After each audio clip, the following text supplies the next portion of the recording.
nozothula azothula angathi asinikwanga ithuba. Bazalwana ngikhuluma ngendaba yegrace.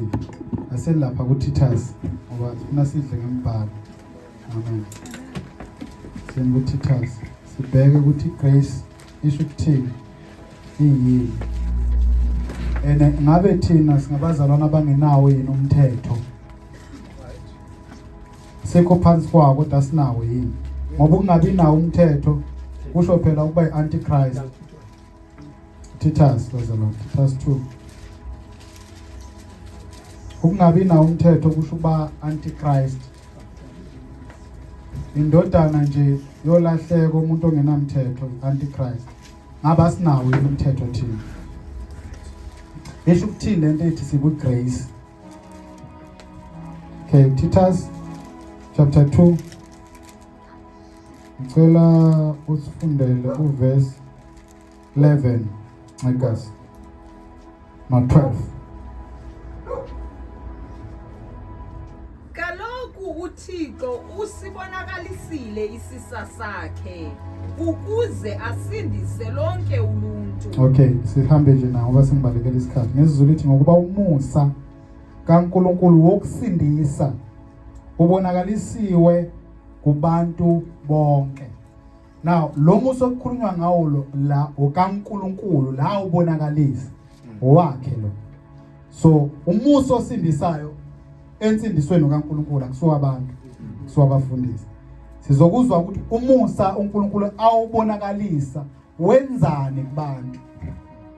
Sizwe u12. Ngaso safundiswa ukuzilumla kwizinto ezisahlukanisa noThixo. Ngaso leso sinisisa, isisa ngeSixhosa right? Okay, ngesizulu lithi uyasifundisa lo musa, uyasifundisa ukuba sidele ukungakholwa. So umusa lo uNkulunkulu asinike wona uthisha. He educate us ukuthi siyakudela ukungakholwa. Amen. That's number 1, uyasifundisa. Okwesibili wenzani? Funa sambe ngeSixhosa nangeSizulu. Amen. Sidele ukungakholwa. Yeah.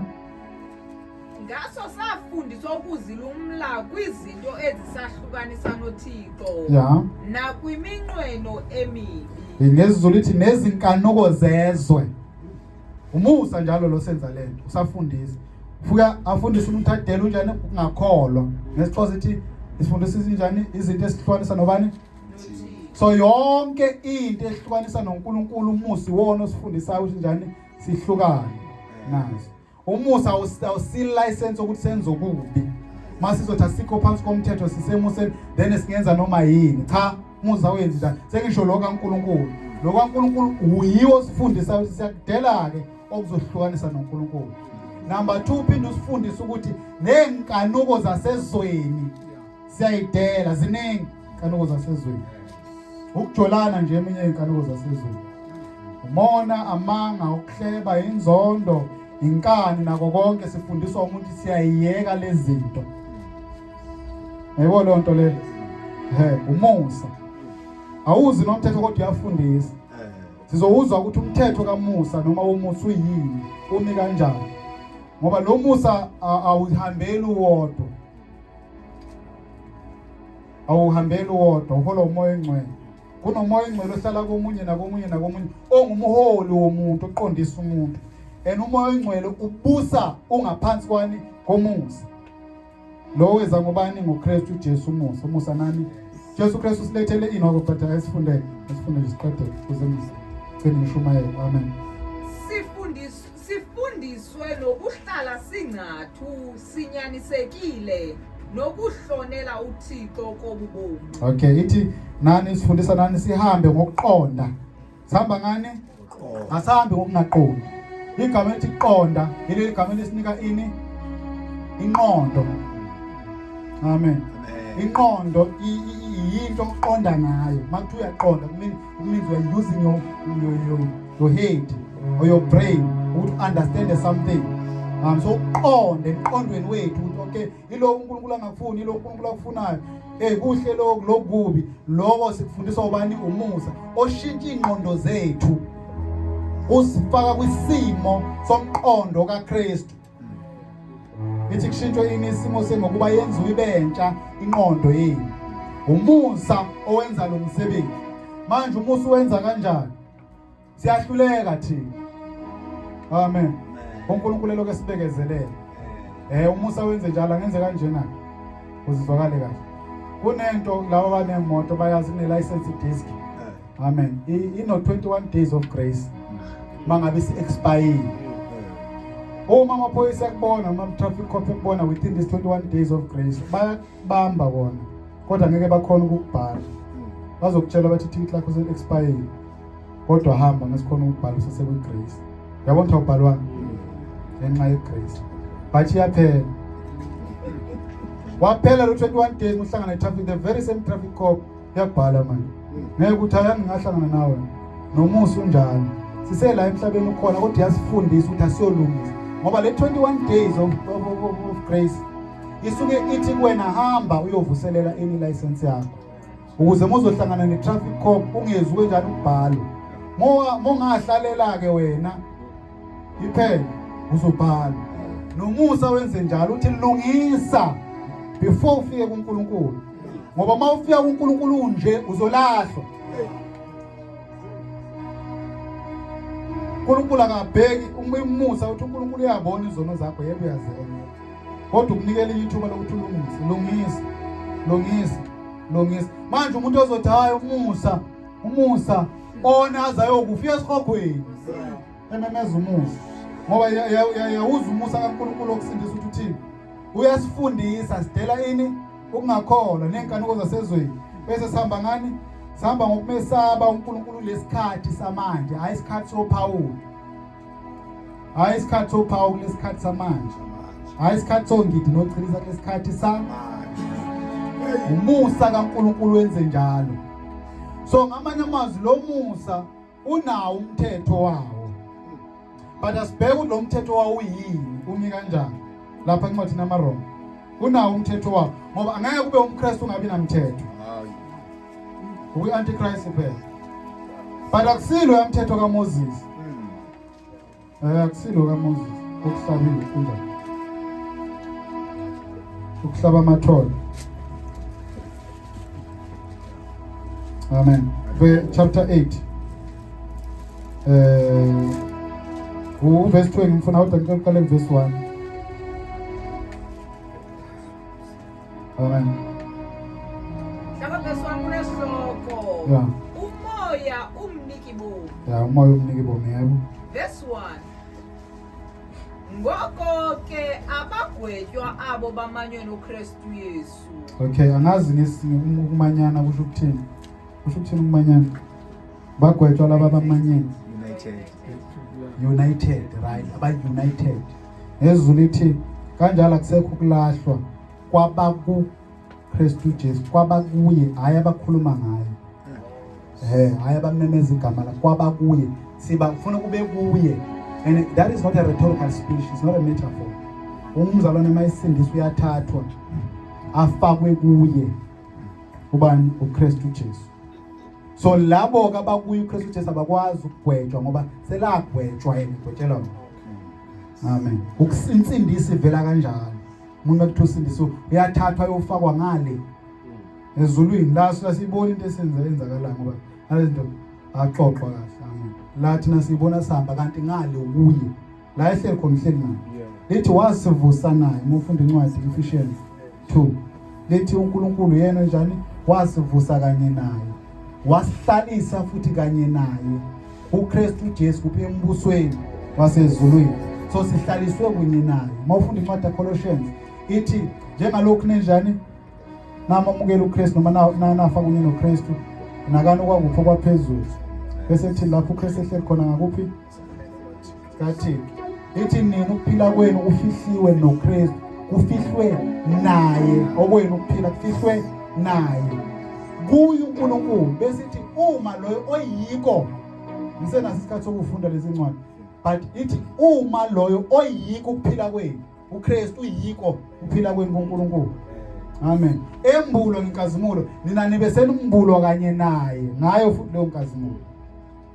So ukuza njengoba ngikhuluma ngendaba ukuthi uKristu umzimba wethu, ukuza kaKristu ngalomzimba wayezothatha umuntu emfaka kuNkulunkulu, ethatha uNkulunkulu emfaka kumuntu, ukuze umuntu noNkulunkulu bahlangane. Umuntu abe yithempeli likaNkulunkulu, umoya ongcwele ahlale kumuntu. So lento kwakufanele uthenze ukuthi umzimba wakhe wenze njani, grindwe, so that izochithwa ini, asizwe ukuthi ngiyayikhanda yini, izoyisho lekhonto kwakufanele yenzeke. Uverse 2 ke simfunayo. Kaloku ngokumanywa kwami noKristu Yesu, umoya umniki bomi undikhulule ekulawulweni isisono nakukufa. Okay, yeah. Lelo kunjani isichaza yisho le. Ezulu ithi ngokuba umthetho kamoya wokuphila. Ngokuba umthetho kamoya wokuphila okuKristu Jesu ungikhululile emthethweni wesono nani nokufa. Kunomthetho kamoya wokuphila. Umthetho kamoya oyingcwele. Yiwo ke loyo mthetho osikhululayo thina emthethweni wani wesono nokufa. Inyama yona ngokwayo inomthetho wayo owesono nokufa, ukuthi nje inyama izokufa. Ukuthi inyama noma ungenza ini, uma ungabeka isono la ubeka into enhle kangakanani ezophetha isono. Inyama nje okwayifuna isono. Amen. Hallelujah. So now ukwehla kaJesu Kristu wayelethe lo mthetho kuthina, umthetho kamoya wokuphila, ukuthi sizokhululwa emthethweni wani wenyama ukuze singafi. Yazokala leyo nto leyo. Asizwe ukuthi uyasitshela leyo nto. Ke wona umthetho wawungenako ukusikhulula ngenxa yokonakala kwesimo sethu. Kodwa yena uThixo wamthumela unyana wakhe ekwisimo esifana nesimo sethu esonakeleyo, waza wasigweba isono emntwini wenyama negazi. Yayizwa indaba ongezizulu ithi ngokuba lokho kwehlula umthetho ngokuba ungenamandla ngenxa yani yenyama, wakwenza uNkulunkulu ngokuthuma indodana yakhe ifana nani nenyama yesono, nangenxa yesono walahla isono enyameni. So the purpose of Jesus Christ to come on earth abe sesimeni senyama wakuzolahla isono enyameni. Yazwakala ndaba ngoba enyameni kwakunesono futhi sibusa simbophile umuntu, but kufuneka lo mthetho futhi kufuneka kwehla umoya ongcwele eze umuntu azohlala. Wayengekahlale umoya ongcwele emntwini ongcolile onesono. So okwethu kulunga thina sikusebenzeli siyanikwa. The moment uthi mina ngiyakholwa kuJesu Kristu njengenkosi nomsindisi, forensically noma legally ezulwini, right, when I was declared as a righteous one because ukholelwe kuJesu, right, bese uyathathwa ufake kuJesu. Ila khona umthetho lo kamoya wokuphila eqala khona emkhulule kusebenza. Uyabhema usasumukela uJesu angenza example mzala. Uyabhema kwaya funeki bese uthi bazali bongihlula ugwayi but uJesu wangikhulula, but along the way uma uhamba endleleni, yabona indaba wabanye bafika besahlulwa utshwala, but ngoba semukela uJesu along the way umthetho kamoya wokuphila mkhulule kule because semukele bani usetshenzwe kuye ngale.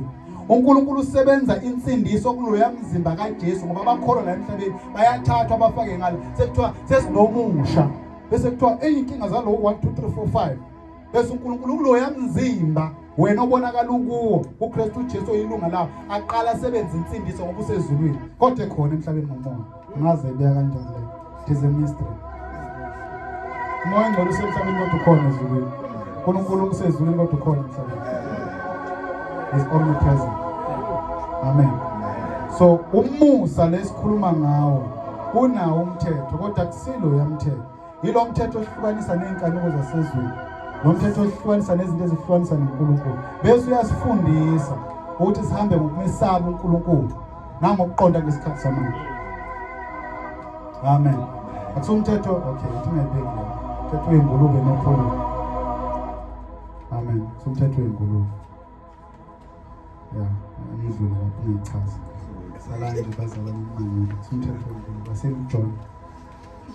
Never. John. Khona izinto engafanele ukukhuluma manje. Kufanele sizithi John 1.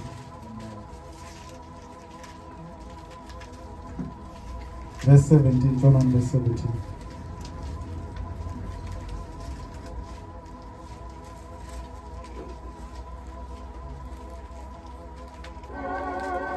Nakuba nakuba uThixo wasinika umthetho ngoMoses, ubaba lo nenyaniso wasinika ngoYesu Kristu. Okay, ngesithi ngokuba umthetho wasinika ngubani? Wanikezwa ngoMoses. Umusa neqiniso kwavela ngoKristu Jesu. Now, asikwazi bazalwane bazokhuluma ngedispensation la uJesu Kristu efike khona sikhuluma ngomusa nje. Umusa ugunquza. Umusa msana neqiniso. Lithi umusa neqiniso. Wafika ngubani? Umusa uhamba. Umusa msana neqiniso. Ngoba umusa uzokwenza ukuthi umuntu aphile impilo eqotho. Umusa. Awuhambi nje uwodwa ukuthi uzothi nomusa kodwa uphila amanga. Mawunomusa lifi iqiniso. Yeah. Njalo nje makuzokhuluma ngomusa, fanele umusa ukulidele kuphi? Ngoba nomoya ingcwele kuthiwa uzosiholela kulo lonke ini. Angeke umoya ingcwele kuthiwa nawo uholele ekutheni hambe yofela. Sengikhuluma ngomoya ingcwele, ngomoya weqiniso. Unezinto ayixoxa nawo umoya ingcwele, le nje ayifunekile nje kwami. Leyo wami akayenzi. Utshela umoya ingcwele kuholela kuphi? Eqinisweni. Ethi ngishaya isipikile ngale lapho monaka. Lapha encwadini kaJames. Incwadi kaJakobe.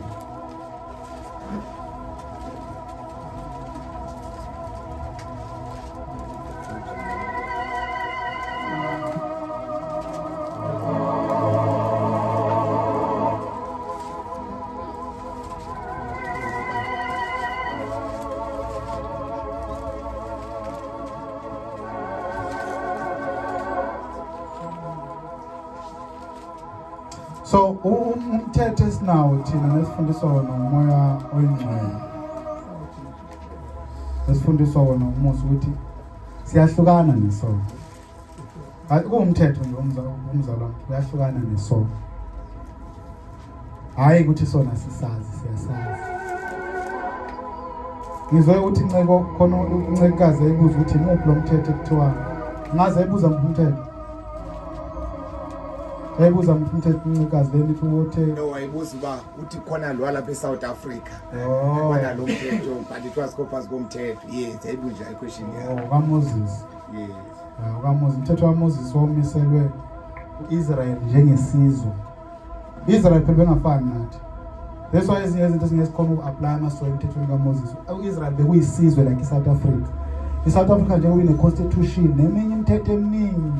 Housing Ban Act, zonke lezo zinto. Israel wakho umthetho lo esinawo thina oshaya iParliament, awushaya uNkulunkulu.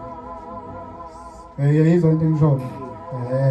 Oka Israel umthetho uthi bazokuphila kanjani owabo ongakhandwanga amakhosi.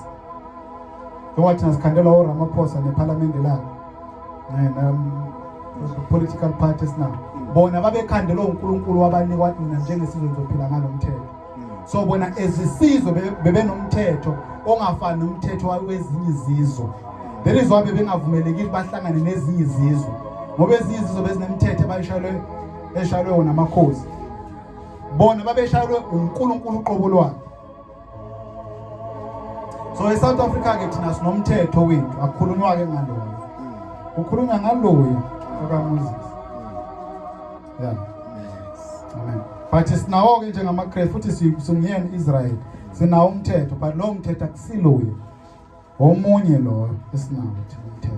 Umthetho wokuthandana, umthetho okuyeka izinto ezimbi sibambelele kokuhle. Right, ake sibheke la na incwadi masishana. Lapha ithi uverse, ngicela sifunde nje. Chapter 1. Jakobe. Qala ku22 kodwa ngiyalafa kulokhu njalo. 21 bekhuluma kahle. Ithi isikhathi sisekho bazalwane. Noma ngayiqala ngicikazi u21. La verse 19 kunesihloko ukuva nokwenza. Ukuzwa nokwenza. Amen. Nomehluko kokuzwa. Khona uzwayo angenzi. Incwadi yasitshela yakhohlisa. Mawuzwa ungenzi yakhohlisa. uJesu Kristu mawuzwa ungenzi ufana nendoda esiwulu. Yakhe indlu yakho izibani esekela somhlaba 21. Yahlukanani nemikhwa emibi nehambo engcolileyo. Mlulameleni uThixo namkele ilizwi lakhe alifake kuni ezinhliziyweni. Yayizwe indaba. So now abantu kakhulukazi abalwela umusa bafuna ukwenza lezi zinto ekuthiwa siyeke. Ngabe nje singaphansi komusa abafuna ukwenza zona lezi zinto ekuthiwa siyeke. Ngaphansi komusa sekuphansi komthetho ingasiyekisi izinto. Lithi leli lizwi leli ngakho lahlani yonke insila. Ichaziwe ukuthi insila enjani le. Uyayazi nawe mzala insila ke le. Ubone nje ukuthi insila le. Bafuna ukuchaza insila ngamagama. Insila. Sokutshela uma uza lethi usizela nensila. Yawona izange kanti ibe specified la. Sibheka umuntu uthi insila kodwa into siyena. Thwala hlani yonke insila. Yonke into einsila nje uyalahle. Nokubo okuvamileyo. Siyazazi lezi zinto. Kodwa thina sithi sisafuna ukuthi ibizwe ngamagama. Akunavesi elikhuza ugwayi. Nekhuza ama-drugs alikho. Ufuna phethe ukuqela. So senze njani? But siyazi insila. Siyazi nje insila umuntu athi ngiyabhema athi ngiyabhempela. Ngumzalwane uthi uyakuyena athi akunavesi. Somkhuza ngani? Phatha insila. Yebo indaba. Umthetho kamoya wokuphila. Okay, siqhubeke. Lilo elinamandla okunisindisa. Verse 22. Musani ukuzikhohlisa ngokuliphulaphula nje kha ilizwi likaThixo. Endaweni yalonto nina yenzani oko likuthethayo. Yes. Senza ini lokizwe njani? Likuthethayo. Fanele izwi elikhuluma silenze ukukholwa iloko. Akusukubona uJesu. Mina ngifuna ukumbona before ngingambona ungakholwa. Fanele akukhuluma izwi ulenze ukukholwa ke lo. Adam noEva, uAdam nje wayembona uNkulunkulu wakhuluma izwi uNkulunkulu. Bafanele ukuthi aphile manje ngalento ayishilo ngoba umuntu akaphili ngesinkwa kuphela. Kodwa nanga wonke amazwi avela emlonyeni yabantu kaNkulunkulu. Leso abafundi simele babe careful bangakhuluma izinto ezivela emlonyeni yabo. Ngoba noma bengayikhuluma ngeze baphilisa abantu indaba yemoto. Emphilisa umuntu lonto lo ufanazi umuntu. Kodwa into ephilisa umuntu into evela emlonyeni kabani kaNkulunkulu. So umfundisi he must be a mouthpiece of God. Ukuze abantu bazophila. Ngoba ukuphila komuntu kusezwini likaNkulunkulu. Ukuthi uyalenza. Wayengakaza ukubona ukufa Adam. Ngicabanga ukuthi wayementshelwa nangakwathi kaze isilwane esini. Kodwa wakumele akholwe ukuze aphile. Ukuthi njani? Enze lokho uNkulunkulu athe akakwenza. Okay, siqhubeke bazalwane. Ngathi ngiqale esinye isifundo kodwa manje ngizofunda. Amen, basimdumile kahle. Amen. Sibasikelele shayela uNkulunkulu izandla bagwema. Hallelujah. Hallelujah. Hasehi uletaba votia zizubila